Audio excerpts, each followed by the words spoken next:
Perang AS dan Cina di Laut Cina Selatan tak untungkan siapapun. Menteri Luar Negeri RI Retno Marsudi menyebut konflik yang terjadi di Laut Cina Selatan tidak akan menguntungkan kedua belah pihak, baik AS maupun Cina. Ia menyampaikan pernyataan ini saat ketegangan AS dan Cina terus meningkat di kawasan yang menjadi rebutan banyak negara selama beberapa bulan terakhir. Terkait perkembangan di Laut Cina Selatan, saya menekankan kembali bahwa Indonesia ingin terus menjaga agar Laut Cina Selatan sebagai laut yang stabil dan damai, kata Retno dalam press briefing, Jumat tanggal 7 Agustus tahun 2020. Secara khusus dia menegaskan bahwa konflik terbuka dimanapun termasuk di Laut Cina Selatan tidak akan menguntungkan pihak manapun. Menurutnya, Indonesia selalu menekankan pentingnya semua pihak menghormati hukum yang telah menjadi kesepakatan internasional. Kabar meningkatnya ketegangan AS-Cina di Laut Cina Selatan memang tengah menjadi topik hangat sejak wabah virus corona, COVID-19 menyebar ke berbagai penjuru dunia pada awal tahun. Hal itu dikarenakan kehadiran Cina dan AS juga semakin meningkat di kawasan Laut Cina Selatan.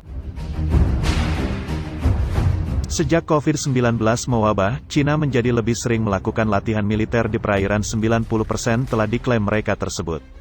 Tidak tanggung-tanggung, Cina juga dikabarkan terus melakukan pembangunan di pulau-pulau reklamasi kawasan itu. Perang AS dan Cina di Laut Cina Selatan tak untungkan siapapun. Dengan tegas menyebut klaim Cina sebagai ilegal dan menyalahi hukum internasional. Atas dasar itu, AS juga meningkatkan patrolinya di kawasan dan bahkan kapal-kapal militernya sering berlayar sangat dekat dengan pulau-pulau yang didiami Cina. Sayangnya, langkah AS itu telah membuat Cina marah dan berpotensi memicu perang senjata. Sampai saat ini hubungan kedua negara di kawasan masih tegang. Cina bahkan terus saja melakukan latihan militer di Laut Cina Selatan. Sebagaimana terlihat dalam video yang dirilis media pemerintah Cina pada Selasa lalu. Sejumlah pesawat tempur Cina telah melakukan patroli jarak jauh di atas Laut Cina Selatan. Pesawat-pesawat itu bertemu dengan sebuah tanker udara untuk mengisi bahan bakar sebelum melewati Kepulauan Spratly di jalur air yang disengketakan.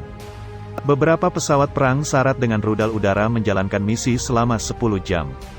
Menurut media itu, aksi militer Cina tersebut bertujuan untuk memamerkan kekuatan Angkatan Udara Tentara Pembebasan Rakyat Cina. Pihak Cina mengatakan, pesawat pembom jarak jauh termasuk di antara pesawat yang mengambil bagian dalam latihan udara baru-baru ini di Laut Cina Selatan. Pesawat pembom yang mengikuti latihan termasuk H-6G dan H-6K. Latihan-latihan itu termasuk lepas landas dan pendaratan malam hari, serta mensimulasikan serangan-serangan jarak jauh, kata juru bicara Kementerian Pertahanan Ren Guoqiang.